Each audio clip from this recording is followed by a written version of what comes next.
साथियों, स्वागत करते हैं आईएएस वॉरियर्स पे। और आज एक महत्वपूर्ण वीडियो के साथ आपके साथ मिल रहा हूँ।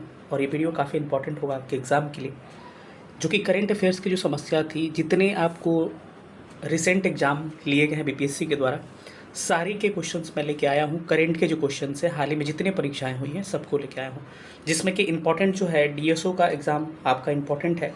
इसके अलावा मोटर व्हीकल इंस्पेक्टर है, उसका एग्ज़ाम इंपॉर्टेंट है आपके लिए। उसके अलावा BPSC mineral development officer MDO का एग्ज़ाम इंपॉर्टेंट है आपके लिए। इसके अलावा आप देखिएगा तो लॉ ऑफिसर का भी एग्ज़ाम इंपॉर्टेंट है।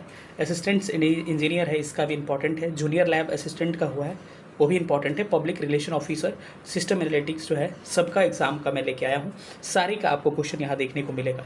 तो इस वीडियो को, छोटी सी वीडियो में आपको इतना इंपॉर्टेंट नहीं कहते हैं कि गागर में सागर शायद कहते हैं, ठीक है, कहावत मुझे ज़्यादा आता नहीं है, उस टाइप का ये वीडियो है जिसमें कि आपको काफ़ी बेनिफिट मिलेगा। क्वेश्चन के साथ एक्सप्लेनेशन भी कुछ रखने की कोशिश करूंगा, लेकिन फिर भी मैं चाहूँगा कि वीडियो थोड़ा शॉर्ट हो। चलिए सेशन को स्टार्ट करते। जो लोग भी नए होंगे चैनल को सब्सक्राइब करके चैनल से जुड़ जाइएगा, और नीचे टेलीग्राम ग्रुप का लिंक है, उसे ज्वाइन करिएगा।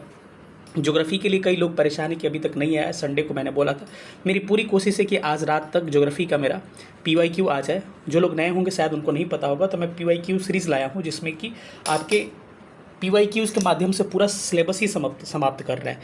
तो इंडियन ज्योग्राफी का आएगा, जिसमें आपको इंडियन ज्योग्राफी के पूरे सिलेबस को 4-4.5 घंटे में हम लोग PYQ के माध्यम से ख़त्म करने वाले हैं। जिन्होंने नहीं देखा हो, इससे पहले मेरा फिजिक्स का, केमिस्ट्री का, बायोलॉजी का, मॉडर्न हिस्ट्री का और आपके बिहार स्पेशल का वीडियो पड़ा हुआ है। आप जाके प्लेलिस्ट मेरा देख सकते हैं। 71st BPSC एंड TRE 4 करके मेरा प्लेलिस्ट होगा, ठीक है, उसको जाके चेक करिए, उसमें सारा आपको मिल जाएगा। तो चलिए सेशन को स्टार्ट करते हैं और पहला क्वेश्चन देखते हैं आज का क्या है। पहला क्वेश्चन कह रहा है कि वंडर ड्रग ओजेम्पिक का निर्माता नोवो नॉर्डिक्स किस देश की बहुराष्ट्रीय कंपनी है? तो ये कहाँ की है? डेनमार्क। तो ऑप्शन क्या हो जाएगा? सी इसका राइट आंसर हो जाएगा। अगला प्रश्न है कि संयुक्त सैन्य अभ्यास सदा तंसिक भारत और निम्नलिखित में से किस देश के बीच में हुआ है? तो ये भारत और सऊदी अरब के बीच में हुआ, तो ऑप्शन डी करेक्ट हो जाएगा। अगला सवाल होगा कि भारत क्यों मायने रखता है? इंपॉर्टेंट प्रश्न है, ध्यान रखिएगा। वाई भारत मैटर इसका है। ये पुस्तक जो है किसने लिखा है? तो इस पुस्तक के लेखक हमारे विदेश मंत्री, फॉरेन मिनिस्टर एस जयशंकर है। तो ऑप्शन क्या होगा? इसका बी बिल्कुल करेक्ट हो जाएगा। अगला प्रश्न है कि निम्नलिखित में से कौन सा देश क्वाड का सदस्य नहीं है? क्वाड मेंबर भले पुराना ये हमारा संगठन है, ऑर्गेनाइजेशन है, लेकिन इससे लगातार सवाल पूछ रहा है, क्योंकि भारत के लिए क्या है, क्वाड काफ़ी इंपॉर्टेंट है। तो क्वाड की मेंबर की बात करिएगा तो भारत क्वाड का मेंबर इंडिया है, ऑस्ट्रेलिया है, जापान है और आपका USA है। टोटल 4 मेंबर क्वाड के हैं। तो उस हिसाब से यहाँ देखिएगा तो यूनाइटेड किंगडम जो होगा, ऑप्शन बी नहीं होगा। अगले प्रश्न पर चलते हैं। अगला प्रश्न है कि भारतीय राज्य त्रिपुरा को बांग्लादेश से जोड़ने वाला पुल मैत्री सेतु किस नदी पर बनाया गया है? तो इस पुल को बनाया गया किस पे? फेनी पे बनाया गया। तो ऑप्शन क्या होगा? ए करेक्ट हो जाएगा।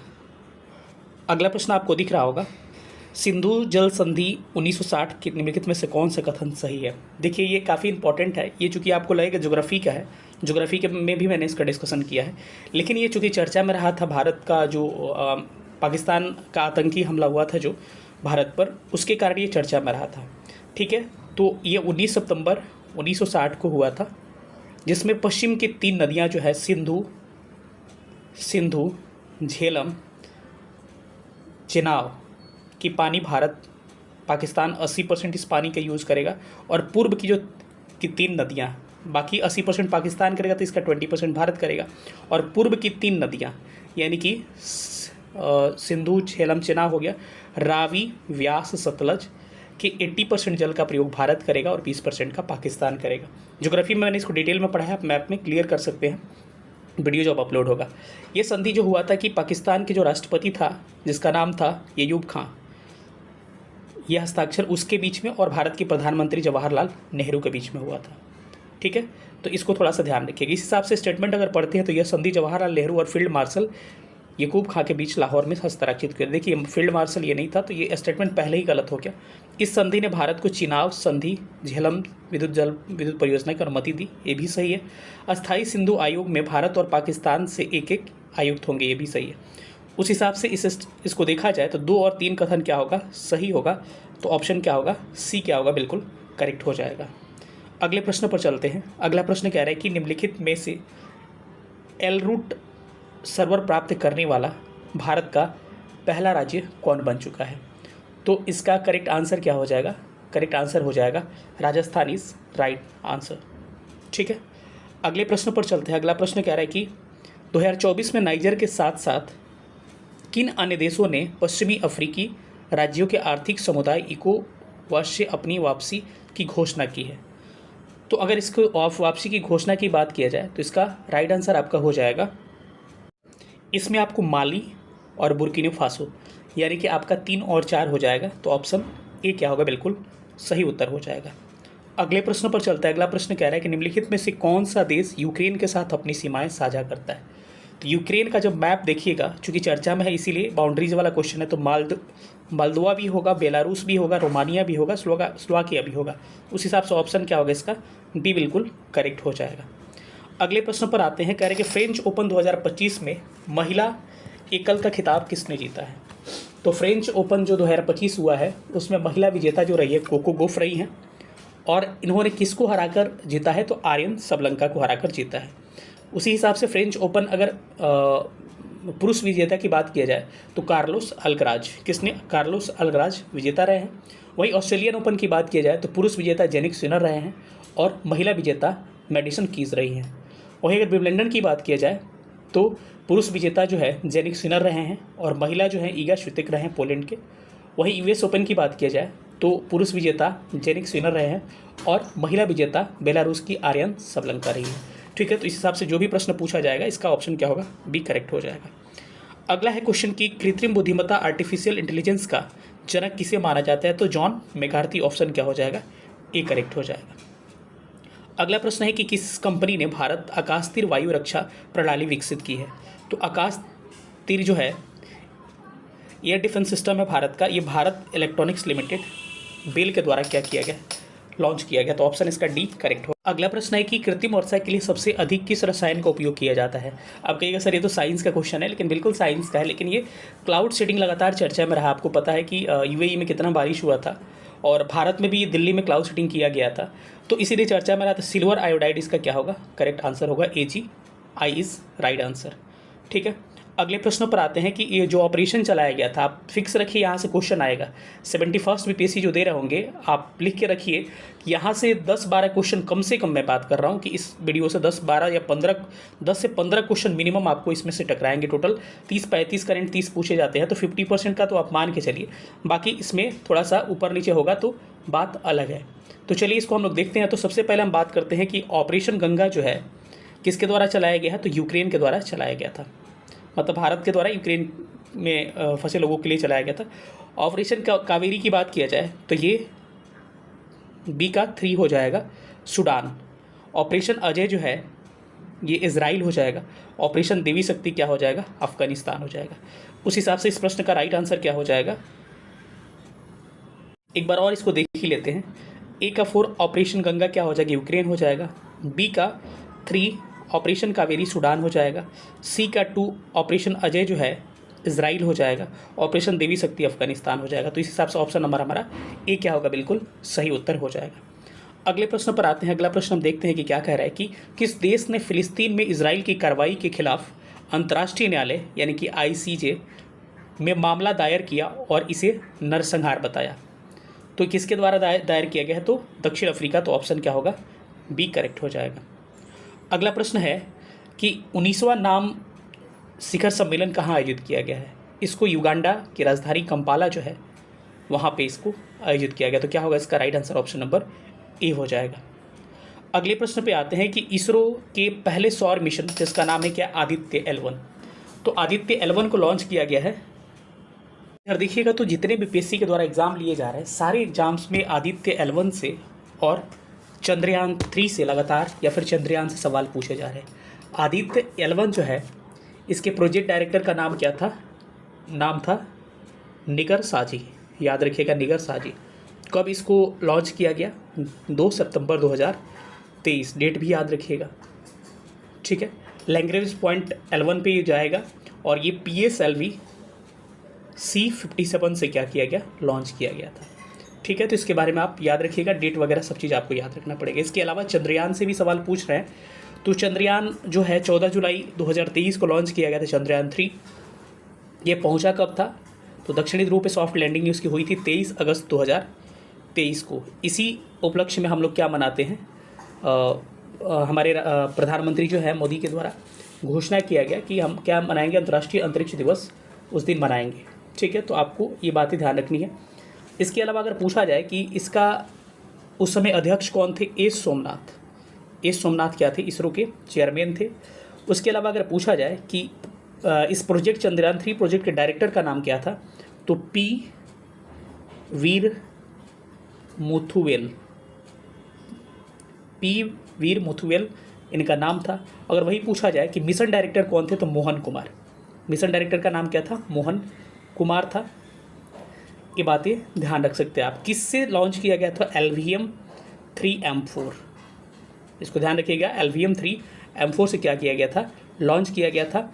और इसका लैंडर का नाम क्या था, विक्रम था, और रोवर का नाम क्या था, प्रज्ञान था। और जब ये उतरा तो जब वहाँ पे उतरा तो एक अन्य यहाँ पे वहाँ पे भारत क्या है, दक्षिणी ध्रुव यानी कि साउथ पोल पे लैंडिंग करने वाला, सफल लैंडिंग करने वाला फर्स्ट कंट्री बन गया था। और अमेरिका, रूस और चीन के बाद से चंद्रमा पर सॉफ्ट लैंडिंग करने वाला चौथा देश बन गया था। अब इसी उपलक्ष्य में प्रधानमंत्री नरेंद्र मोदी के द्वारा चंद्रयान पर जिस जगह विक्रम लैंड किया था उस जगह का नाम शिव शक्ति पॉइंट रखा गया। और चंद्रयान 2 जहाँ पदचिन्ह था उसको क्या, तिरंगा पॉइंट नाम रखा गया था। ठीक है, तो इन सारी बातों को आप ध्यान रखिएगा। स्पेस डे 23 अगस्त को मनाने की घोषणा की गई थी। इसके अलावा आपको चंद्रयान 1 और चंद्रयान 2 की बात किया जाए तो सबसे पहले चंद्रयान 1 मिशन जो है 22 अक्टूबर 2008 को लॉन्च किया गया था। किससे, PSLV एक्सल C11 से। और चंद्रयान 2 जो है 22 जुलाई 2019 को लॉन्च किया गया था, किससे, GSLV MK3 से। ठीक है, इन सारी बातों को आपको याद रखना है, काफ़ी इंपॉर्टेंट है। ठीक है, तो ये सारी क्या है। इसके अलावा आपसे पूछा जाएगा कि हाल ही में प्रधानमंत्री ने क्रू अंतरिक्ष मिशन के लिए गगनयान मिशन में 4 यात्रियों को चुना था। उस 4 यात्री में वहीं शुभांशु शुक्ला थे, अजित कृष्णन थे, अंगद प्रताप थे, प्रशांत बालकृष्णन थे। तो इस प्रश्न का आंसर क्या होगा, आदित्य L1 डी करेक्ट होगा। अगले प्रश्न पर आते हैं कि भारत के शुभांशु शुक्ला के साथ साथ किन अन्य देशों के अंतरिक्ष यात्री 2025 में अंतर्राष्ट्रीय अंतरिक्ष स्टेशन जाने वाले एक्सियोम मिशन के हिस्से थे। तो इसका क्या हो जाएगा, एक तो आपके संयुक्त राज्य अमेरिका के थे, 4 देशों से चुना गया था। संयुक्त राज्य अमेरिका से एक थे, टोटल 4 लोग थे, जिसमें आप शुभांशु शुक्ला भी थे। एक आपके पोलैंड से भी थे, ठीक है, और एक हंगरी से भी थे, लेकिन नॉर्वे से कोई नहीं था। तो क्या हो जाएगा, 1, 3, 4 हो जाएगा, और एक भारत से थे। टोटल कितना हो जाएगा, 4 लोग हो जाएगा। तो ऑप्शन क्या होगा इसका, ए क्या हो जाएगा, करेक्ट आंसर हो जाएगा। अगले प्रश्न पर आते हैं। तो कह रहे हैं कि दिसंबर 2024 में किसे हराकर डी गुकेश सबसे कम उम्र के विश्व शतरंज चैंपियन बने। तो डिंग लेरिन को हरा के ये चैंपियन बने थे। सबसे अधिक प्लेटफॉर्म वाला स्टेशन में है, क्या हो जाएगा, हावड़ा स्टेशन हो जाएगा, जिसके टोटल 23 प्लेटफॉर्म हो जाएंगे। अगले प्रश्न पर आते हैं। अगला प्रश्न क्या कह रहा है, अगला प्रश्न कह रहा है कि प्रश्न है कि डिजिटल व्यक्तिगत डेटा संरक्षण 2023 निम्नलिखित में से प्रदान नहीं करता है। तो इसमें क्या प्रदान नहीं करता है, सहमति आधारित डेटा उपयोग प्रदान करता है, डेटा प्रिंसिपल का अधिकार प्रदान करता है, डेटा संरक्षण बोर्ड प्रदान करता है, डेटा पोर्टेबिलिटी का अधिकार प्राप्त नहीं प्रदान नहीं करता है। अगले प्रश्न पर हम लोग चलते हैं। अगला प्रश्न क्या कह रहा है, अगला प्रश्न है कि ब्रिक्स राष्ट्रों के बीच डॉलरीकरण का अर्थ क्या है। तो इसका अर्थ क्या है, व्यापार में अमेरिकी डॉलर से बचना। ठीक है, तो क्या होगा, सी करेक्ट आंसर होगा। अगला प्रश्न है कि G20 शिखर सम्मेलन 2023 के आयोजन में भारत की प्रमुख उपलब्धि थी। चूँकि भारत का मेज़बान था इस समय, और इसकी प्रमुख उपलब्धि क्या थी, तो अफ्रीकी जो संघ था इसमें अस्थायी सदस्य बना था, यही उपलब्धि थी। ठीक है, अगले प्रश्न में आते हैं। I2U2 भारत इंडिया, आई का मतलब हो गया इंडिया इसराइल, U2 का मतलब हो गया UAE USA, मुख्य रूप से किस पर केंद्रित है। तो I2U2 जो था एक अब्राहम क्वाड के संबंधित इसराइल और UAE के बीच में समझौता हुआ था, और इसमें किससे रिलेटेड था ये, तो आर्थिक विकास, इकोनॉमिक डेवलपमेंट से रिलेटेड था।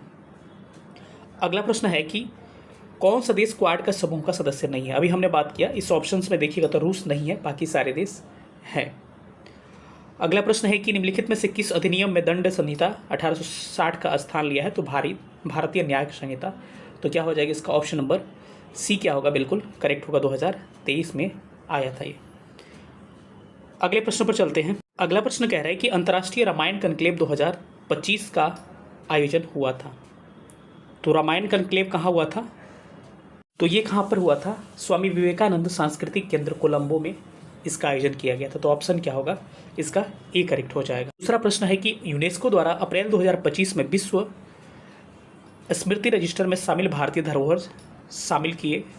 तो श्री भगवद गीता और नाट्य शास्त्र, ऑप्शन डी इसका करेक्ट होगा। अगला प्रश्न है कि अमेरिका द्वारा फरवरी 2025 में किस अंतर्राष्ट्रीय संगठन से अपने आप को अलग कर दिया गया? तो UNHRC, United nation human right commission है, ऑप्शन ए करेक्ट हो जाएगा। अगला प्रश्न है कि रेल मंत्रालय द्वारा स्विरेल सुपर ऐप जारी किया गया है कब? 31 जनवरी 2025 को जारी किया गया था। अगला प्रश्न है कि निम्नलिखित देशों में से किसने दिसंबर 2024 को मृत्युदंड की सज़ा को समाप्त कर दिया? तो मृत्युदंड की सज़ा को दिसंबर 2024 को जिम्बाब्वे ने समाप्त कर दिया था। तो ऑप्शन क्या होगा? सी करेक्ट आंसर हो जाएगा। अगला प्रश्न है कि भारत के किस राज्य में सोने के विशाल भंडार पाए गए हैं? तो हाल ही में भारत के उड़ीसा राज्य में सोने के विशाल भंडार पाए गए हैं। तो ऑप्शन सी करेक्ट हो जाएगा। अगला प्रश्न है कि भारतीय रिजर्व बैंक ने फेमा अधिनियम के उल्लंघन के लिए निम्नलिखित बैंकों पर मार्च 2025 में कार्रवाई की। तो फेमा जो एक्ट है 1999 में आया था, जिसका फुल फॉर्म क्या होता है? Foreign exchange management act. Foreign exchange management act होता है। और एक फेमा जो एक्ट आया था 1973 में आया था, जिसका फुल फॉर्म होता है फॉरेन एक्सचेंज रेगुलेशन एक्ट। ठीक है, तो इसके तहत सिटी बैंक और आईडीआई बैंक को क्या किया गया है? इस पर कार्रवाई किया गया है, इसको उल्लंघन को लेकर। ठीक है, तो ऑप्शन क्या होगा? इसका सी करेक्ट होगा। अगले प्रश्न पर आते हैं। कह रहे हैं कि नेताजेरिम कॉरिडोर के संबंध में कौन सा कथन असत्य है? तो कह रहे हैं कि कॉरिडोर पूर्व में भूमध्य सागर व पश्चिम में इजरायली सीमा। तो ये गलत है। ठीक है, यह इजराइल और फिलिस्तीन के मध्य स्थिति का संघर्ष का क्षेत्र है, सही है। यह कॉरिडोर 6 किलोमीटर लंबा है जो गाजा पट्टी को 2 भागों में बांटता है। देखिए ट्रांसलेशन भी गलत है, तो क्या होगा? ये भी सही होगा। तो ऑप्शन क्या होगा? ए करेक्ट हो जाएगा। अगला प्रश्न है कि चैंपियंस ट्रॉफी 2025 में उपविजेता कौन रहा? तो चैंपियंस ट्रॉफी 2025 इसका आयोजन किया गया पाकिस्तान और यूएई में 19 फरवरी से लेकर 19 मार्च के बीच में, और इसमें विजेता अपना देश भारत रहा और किसको हरा के? न्यूजीलैंड को हरा के। काफ़ी रोमांचक मैच हुआ था। तो इस प्रश्न का क्या होगा? डायरेक्ट आंसर क्या होगा? सी करेक्ट हो जाएगा। ठीक है, अगला प्रश्न है कि अंतर्राष्ट्रीय बुकर पुरस्कार 2025 का विजेता पुरस्कार कन्नड़ भाषा पुस्तक हार्टलैम्प से संबंधित है। हार्टलैम्प जो है ये किसको मिला है अंतर्राष्ट्रीय बुकर प्राइज? तो इंपॉर्टेंट प्रश्न है, क्योंकि अंतर्राष्ट्रीय बुकर पुरस्कार जो है बानो मुश्ताक को मिला है, और बानो मुश्ताक कहाँ के? भारत से संबंधित है। और ये कन्नड़ क्या है? कन्नड़ भाषा के लेखक हैं। और इसका अनुवाद किसने किया था? तो दीपा भस्ती नाम था इनका, दीपा भस्ती नाम था। ठीक है, इसके पहले का 2024 का किसको मिला था? जेनी एपर्निक को मिला था, जो जर्मनी के हैं। ठीक है, और इनकी कृति जो थी कैरोस के लिए मिला हुआ था। ठीक है, अगर केवल बुकर प्राइज़ पूछा जाए तो बुकर प्राइज़ किसको मिला है? समंथा हार्वे को। समंथा हार्वे को मिला है किस लिए? ऑर्बिटल के लिए। ठीक है, तो ये सारी बातें आप याद रखिएगा, इंपॉर्टेंट है आपके एग्जाम के लिए। सरस्वती सम्मान की बात किया जाए तो महामहोपाध्याय साधु भद्रेश दास को मिला हुआ है, उनकी कृति स्वामी नारायण सिद्धांत सुधा के लिए। तो इंपॉर्टेंट प्रश्न है सरस्वती सम्मान 34वां नंबर का, याद रखिएगा। इसके अलावा अगर पूछा जाए व्यास सम्मान 34वां किसको मिला है? तो सूर्यबाला को मिला हुआ है। किसको मिला है? सूर्यबाला को मिला हुआ है। और किस चीज़ के लिए मिला हुआ है? तो इनका कृति है कौन देश को वासी वेणु की डायरी, इसके लिए मिला हुआ है। अगर ज्ञानपीठ पुरस्कार 58वां की बात किया जाए तो इससे पहले तो मिला था ज्ञानपीठ पुरस्कार 58 नंबर का गुलजार को मिला था, और जगत गुरु जो है रामभद्राचार्य को 58 नंबर का मिला था। लेकिन नया सबसे है क्या? 59वां है। और 59वां किसको मिला हुआ है? तो ये मिला है विनोद कुमार शुक्ला को। किसको? विनोद कुमार शुक्ला को मिला हुआ है। और किस चीज़ के लिए मिला हुआ है? मतलब किस चीज़ के लिए नहीं, ये समझिए कि ये छत्तीसगढ़ के प्रथम लेखक है जिनको ये सम्मान मिला हुआ है। ठीक है, तो ये सारी चीज़ें याद रखिए, इंपॉर्टेंट है आपके एग्जाम के लिए, पूछा जा सकता है। तो इसका राइट आंसर क्या होगा? बानो मुश्ताक, ऑप्शन डी क्या होगा? करेक्ट आंसर हो जाएगा। अगला प्रश्न है कि चालू वर्ष में किस भारतीय राज्य के उद्यमी ने 56 लाभ स्मृति चिन्हों को प्रदर्शित करते हुए मोदी मोमेंटम संग्रहालय की स्थापना की?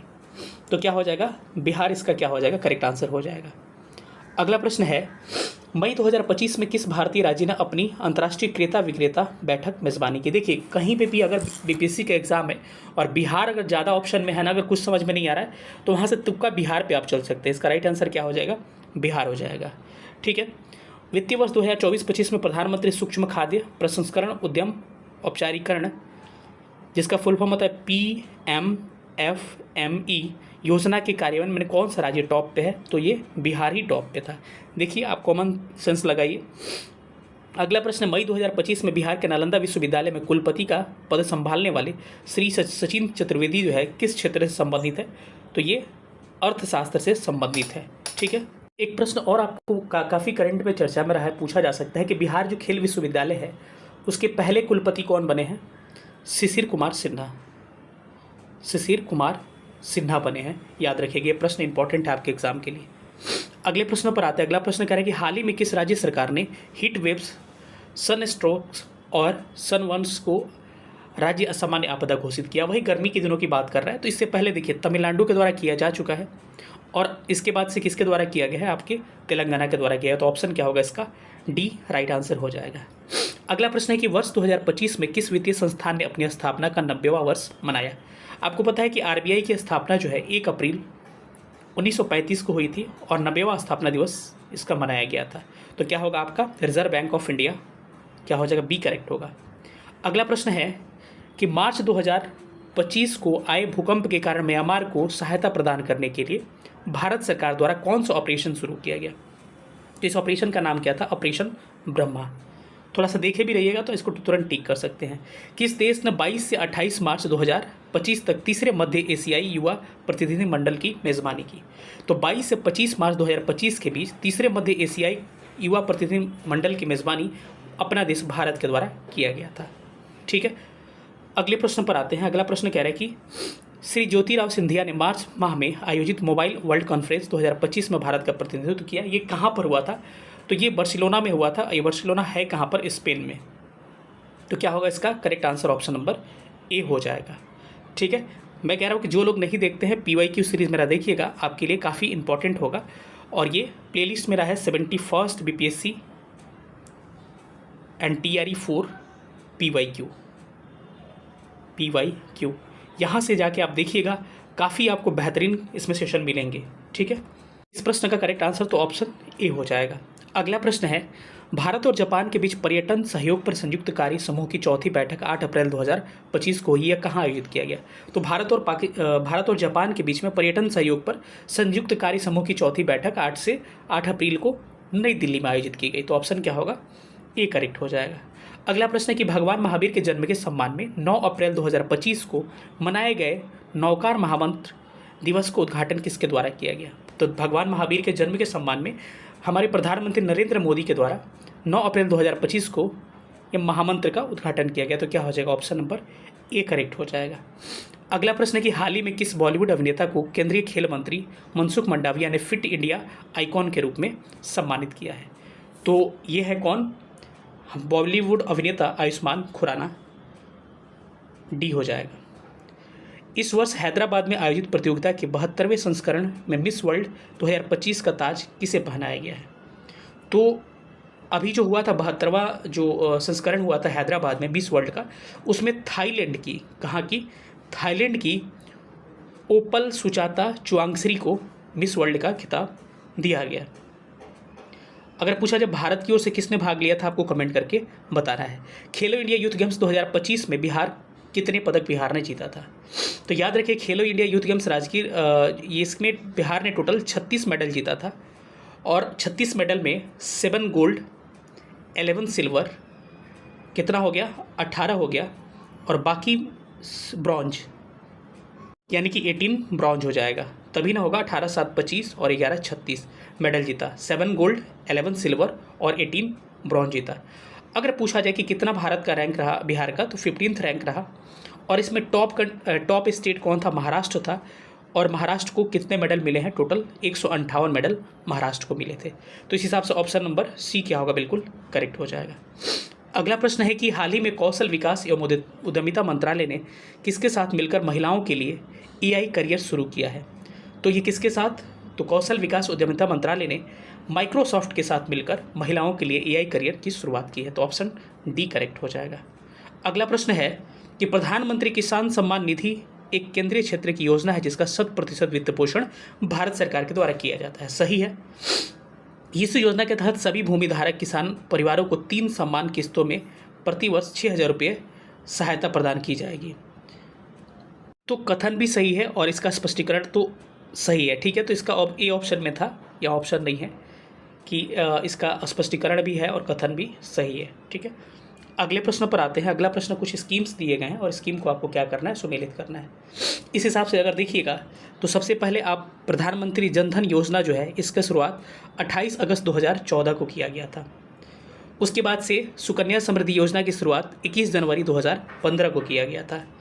उसके बाद प्रधानमंत्री मुद्रा योजना की शुरुआत 8 अप्रैल 2015 को किया गया था। स्टैंड अप इंडिया की शुरुआत आपको 5 अप्रैल 2016 को किया गया था। इस हिसाब से इसका ऑप्शन नंबर बी क्या होगा, करेक्ट हो जाएगा। अगला प्रश्न है कि विश्व में सीमेंट उत्पादन में विश्व में सीमेंट उत्पादन में भारत का स्थान कौन सा है? तो भारत का दूसरा स्थान है। आपको कमेंट करके बताना है कि सीमेंट के प्रोडक्शन में पहला स्थान कौन सा है। आप भी थोड़ा सा संघर्ष करिए।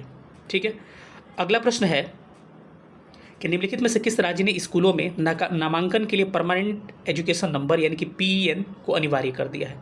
तो हाल ही में बिहार सरकार के द्वारा स्कूलों में नामांकन के लिए परमानेंट एजुकेशन नंबर जो है इसको अनिवार्य कर दिया गया है। तो ऑप्शन ए क्या होगा, करेक्ट आंसर हो जाएगा।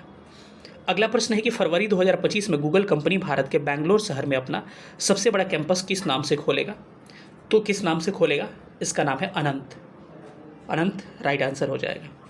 अगला प्रश्न है कि देश के पहले बाल कैंसर अस्पताल की स्थापना कहाँ की गई है? तो बिहार के फुलवारी शरीफ वही।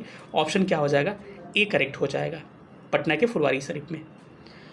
अगला प्रश्न है कि बिहार के लिए कला के क्षेत्र में 2025 में श्रीमती सरदा सिन्हा को किस पुरस्कार से सम्मानित किया गया है? तो इनको क्या मिला हुआ है, पद्म विभूषण से सम्मानित किया गया है। तो राइट आंसर क्या हो जाएगा, सी करेक्ट होगा। तो ये पुरस्कार पद्म विभूषण मिला किसको, शारदा सिन्हा को। टोटल 139 लोगों को पद्म पुरस्कार दिया गया, जिसमें 7 लोगों को पद्म विभूषण, 19 लोगों को पद्म भूषण और 113 लोगों को पद्म श्री से सम्मानित किया गया। इन 7 लोगों का नाम आप एक बार सुन सकते हैं जिनको पद्म विभूषण से सम्मानित किया गया है। श्री वदूर नागेश्वर रेड्डी हैं, न्यायमूर्ति श्री जगदीश सिंह खेहर हैं, श्रीमती कुमुदिनी रजनीकांत लखिया हैं, श्री लक्ष्मी नारायण सुब्रमण्यम हैं, श्री MT वासुदेव नायर हैं, श्री ओसामू सुजुकू हैं, श्रीमती शारदा सिन्हा है। अगर बात करें बिहार से, तो बिहार को एक टोटल 7 लोगों को मिला है पद्म पुरस्कार, जिसमें एक को शारदा सिन्हा को पद्म विभूषण से, सुशील कुमार मोदी को पद्म भूषण से, तो 2 लोग हो गए, और 5 लोगों को पद्म श्री से सम्मानित किया गया। टोटल कितने हो गए, 7 लोग हो गए। अब बात करते हैं कि शारदा सिन्हा किस जिले से रहने वाली हैं बिहार के। शारदा सिन्हा सुपौल से संबंधित थी, सुपौल डिस्ट्रिक्ट बिहार। सी तो करेक्ट हो गया। अगला प्रश्न पे आते हैं कि ऑपरेशन डेविल हंट का संबंध का कथन सत्य है या बांग्लादेश के अंतरिम यूनो सरकार द्वारा शुरू किया? सही है। 8 फरवरी 2025 को स्टार्ट किया गया था? सही है। यह ऑपरेशन शेख हसीना के समर्थकों की तलाश में है? सही है। सारे स्टेटमेंट क्या है इसमें सही होंगे, डी राइट हो जाएगा। अगला प्रश्न है कि ICC चैंपियंस ट्रॉफी 2025 में मैन ऑफ द सीरीज किसको दिया गया? देखिए, एक प्रश्न जहाँ से पूछा जा रहा है उस प्रश्न को या तो रिपीट कर रहा है या उसी टॉपिक से पूछ रहा है। ठीक है, तो हमने कहा कि ICC चैंपियंस ट्रॉफी भारत जीता था न्यूजीलैंड को हरा के, और इसको अब पूछ रहा है कि मैन ऑफ द सीरीज किसको मिला है? तो सचिन रविंद्रन को मिला था। तो ऑप्शन क्या होगा, सी करेक्ट हो जाएगा। अगला प्रश्न है कि ICC चैंपियंस ट्रॉफी में सेम प्रश्न आ गया। अगला प्रश्न है कि wisdom cricketers of the year world 2025 से संबंधित कौन है? तो जसप्रीत बुमराह और स्मृति मंदाना। क्या हो जाएगा, ऑप्शन ए करेक्ट हो जाएगा।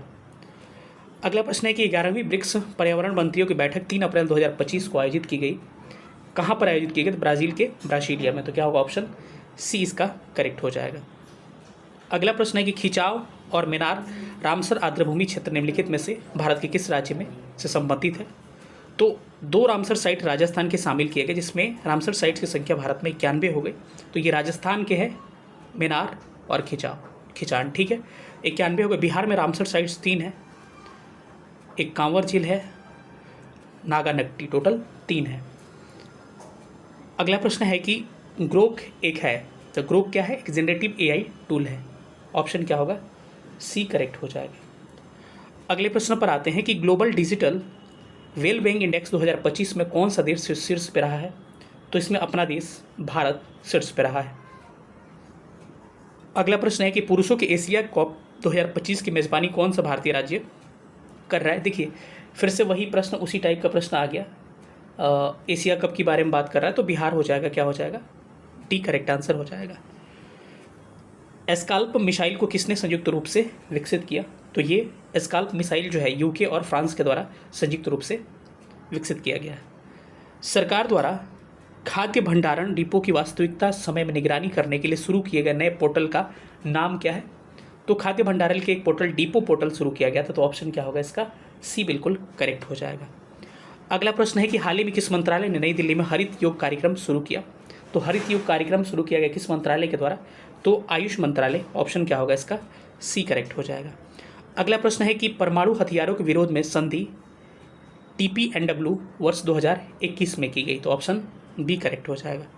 अगला प्रश्न है कि हाल ही में आयोजित विश्व ऑडियो विजुअल और मनोरंजन शिखर सम्मेलन वेब्स 2025 का आयोजन किस शहर में किया गया? तो इसका आयोजन किस शहर में किया गया है? तो इसका राइट आंसर हो जाएगा ऑप्शन नंबर सी, बॉम्बे हो जाएगा। अगला प्रश्न है दिसंबर 2024 में कौन से खिलाड़ी सबसे कम उम्र में विश्व शतरंज चैंपियन बना? तो है ड्यूक गुकेश की बात करें, यही करेक्ट हो जाएगा। अगला प्रश्न है कि 2025 दिलीप ट्रॉफी में बिहार में जन्मे किस खिलाड़ी ने पूर्वी क्षेत्र क्रिकेट टीम का कप्तान नियुक्त किया गया? तो इनका हो जाएगा ईशान किशन। क्या होगा? करेक्ट आंसर हो जाएगा। अगला प्रश्न है कि अप्रैल 2025 में टाइगर ट्रम्प अभ्यास का चौथा संस्करण भारत और किस अन्य देश की सशस्त्र सेनाओं के बीच में संयुक्त रूप से किया गया? तो टाइगर ट्रम्प जो है भारत और अमेरिका से होता है, ठीक है, और जीमैक्स जो होता है जापान और भारत के बीच में होता है। तो ऑप्शन इसका बी करेक्ट हो जाएगा। अगला प्रश्न है कि 7 मई 2025 को 244 जिलों में आयोजित राष्ट्रव्यापी नागरिक सुरक्षा मॉक ड्रिल ऑपरेशन अभ्यास किस भारतीय संस्था द्वारा आयोजित किया गया? आपको पता होगा शाम को लाइट बंद करने की बात चली थी जब इंडिया पाकिस्तान का कन्फ्लिक्ट था। तो डिस्ट्रिक्ट भी याद रखिए 244 जिला, और किस मिनिस्ट्री के द्वारा? तो होम मिनिस्ट्री, सी करेक्ट होगा। श्रीलंका की विधायी राजधानी का नाम क्या है? तो श्रीलंका की जो विधायी राजधानी है उसका नाम क्या हो जाएगा? उसका नाम होगा ऑप्शन नंबर सी हो जाएगा, श्री जयवर्धनपुरे कोटे। अगले प्रश्न पर आते हैं। अगला प्रश्न कह रहा है कि इसरो द्वारा विकसित उस महिला मानव रूपी रोबोट का नाम क्या है जिसे 2024 में गगनयान मानव युक्त मिशन के लिए अग्रदूत के रूप में परीक्षण किया गया? तो क्या नाम है इसका? व्योमित्र। ऑप्शन सी करेक्ट होगा। अगला प्रश्न है कि निम्नलिखित में से किस राज्य का एक अभियान प्यार का पौधा जिसके अंतर्गत लोगों से अनुरोध किया गया कि कटे हुए फूलों की बजाय जीवित पौधों को उपहार में दिया जाए? बिहार के, ठीक है, करेक्ट सी होगा। प्लाज्मा अनुसंधान के लिए भारत में विकसित टोकामेक रिएक्टर का नाम निम्नलिखित में से कौन सा है? तो इस रिएक्टर का नाम आदित्य है, डी करेक्ट होगा। अगला प्रश्न है किस संगठन ने भारत की पहली फ्रेंचाइजी आधारित शूटिंग लीग ऑफ इंडिया शुरू करने की घोषणा की है? तो किया गया भारतीय राष्ट्रीय राइफल संघ के द्वारा, national rifle association of India. Option B correct होगा। अगला प्रश्न है कि कथन दिया है विश्व दृश्य सर्वे एवं मनोरंजन शिखर सम्मेलन वेब्स 1 मई से 4 मई 2025 को आयोजित किया गया। तो ये तो सही है। यह आयोजन नई दिल्ली के भारत मंडपम कन्वेंशन सेंटर में हुआ है, बिल्कुल गलत है। ये बॉम्बे के जियो कन्वेंशन ट्रेंड सेंटर में हुआ है। देखिए यहाँ से फिर सवाल पूछा था, फिर किसी और एग्जाम में पूछ दिया, क्योंकि ये तो 6-7 एग्जाम का क्वेश्चन है, तो कहीं ना इधर का उधर उठा के पूछ देता है, क्योंकि लेटेस्ट करंट है। इसको इस वीडियो को 3 बार 4 बार आप देख लीजिएगा। तो एक कथन सही है लेकिन 2 गलत है। प्रश्न है कि विंबलडन 2025 पुरुष खिताब किसने जीता है? तो इसके बारे में तो हमने ऑलरेडी कई बार बात किया, जेनिक सिनर, डिटेल में मैंने एक्सप्लेन कर दिया है। अगला प्रश्न है कि कृत्रिम नेटवर्क के साथ मशीन लर्निंग को सक्षम बनाने के लिए मूलभूत खोजों आविष्कारों के लिए 2024 का भौतिकी का नोबेल प्राइज़ किसको मिला हुआ है? देखिए नोबेल प्राइज़ को हम लोग डिटेल में कर लेते हैं एक बार, भले 2024 का है लेकिन पूछा जाएगा। तो भौतिकी के क्षेत्र में किसको मिला है? जॉन जे हॉपलिंड और जेफरी हिंटल को मिला हुआ है। अगर पूरे नोबेल प्राइज़ को एक बार डिस्कस किया जाए तो सबसे इंपॉर्टेंट नोबेल प्राइज़ जो होता है पीस यानी कि शांति के क्षेत्र में होता है, जो किसको मिला हुआ है? एक ग्रुप है जापान का, निहान हिदानक्यो नाम है उसका, उसको मिला हुआ है, ठीक है। अगर बात करें दूसरे स्थान पर इंपॉर्टेंट साहित्य को होता है तो हांगकांग को मिला है। हांगकांग कहाँ के हैं? दक्षिण कोरिया के हैं। फिजिक्स के क्षेत्र में आपने देख ही लिया, जॉन जेपी फील्ड और हिंटन को मिला हुआ है, तो ऑप्शन इसमें डी करेक्ट था। उसके अलावा अगर चिकित्सा के क्षेत्र में बात किया जाए तो विक्टर एक्ब्रोस्को और गैरी रुवोकुल को मिला हुआ है, ठीक है। वही केमिस्ट्री के क्षेत्र में बात किया तो डेविड वेकर, जॉन लम्पर और डेमिक हस्बिस को मिला हुआ है, ठीक है। वही अर्थशास्त्र इकोनॉमिक्स के क्षेत्र में डेरान एस्मोग्लू, साइमन जॉनसन और जेम्स ए रॉबिन्सन को मिला हुआ है। चलिए अगले प्रश्न पर चलते हैं। अगला प्रश्न है कि जून 2025 को 11वें अंतर्राष्ट्रीय योग दिवस। अब इससे भी आपको बहुत सारे सवाल पूछा जा सकता है। क्या क्या सवाल पूछा जा सकता है कि कितने नंबर का योग दिवस था? तो 11वें नंबर का था। और पूछा जा सकता है आपसे कि योग दिवस में कितने देशों ने भाग लिया? तो देखिए इसमें 191 देशों ने भाग लिया था और इसका इस बार का थीम था yoga for one earth one health, ठीक है, ध्यान रखिएगा। अगले प्रश्न पर चलते हैं। अगला प्रश्न है कि भारत का पहला राष्ट्रीय अंतरिक्ष दिवस 23 अगस्त 2024 को किस ऐतिहासिक उपलब्धि के उपलक्ष्य में मनाया गया? तो चंद्रयान 3 का जो है चंद्रमा पर सफल लैंडिंग के उपलक्ष्य में, तो ऑप्शन सी करेक्ट होगा। अगला प्रश्न है कि 14 मई 2025 को भारत के 52वें मुख्य न्यायाधीश जो है चीफ जस्टिस ऑफ इंडिया कौन बने हैं? तो इनका नाम है न्यायमूर्ति BR गवई। पूरा नाम हो जाएगा न्यायमूर्ति Bhushan Ramakrishna Gavai, option D correct होगा। अगला प्रश्न है कि भारत के किस सांस्कृतिक उत्सव को 2021 में यूनेस्को की मान्यता की अमूर्त सांस्कृतिक विरासत प्रतिनिधि में जोड़ा गया? तो ये Durga Puja, option C correct होगा। इसके साथ ही हमारा सेशन खत्म हुआ। आपको कमेंट करके बताना है सेशन कैसा लगा, और नीचे टेलीग्राम ग्रुप का लिंक है, जरूर से ज्वाइन करिएगा, ठीक है। अगर आपका डिमांड होगा कि अदर सब्जेक्ट का भी ऐसे वीडियो चाहिए जो एग्जाम में पूछा गया, तो सब्जेक्ट वाइज आपको हम करा देंगे, काफ़ी आपको एक जगह कलेक्टेड मिल जाएगा। बाकी PYQ सीरीज़ काफ़ी इंपॉर्टेंट है, तो जाके प्लेलिस्ट में 71st BPSC PYQ के प्लेलिस्ट से आप PYQ सीरीज़ मेरा देख सकते हैं। मिलेंगे अगले सेशन में, तब तक अपना ख्याल रखिएगा। कैसा लगा सेशन सब लोग कमेंट करके बताइएगा। थैंक यू सेशन देखने बहुत बहुत धन्यवाद। थैंक यू, जय हिंद।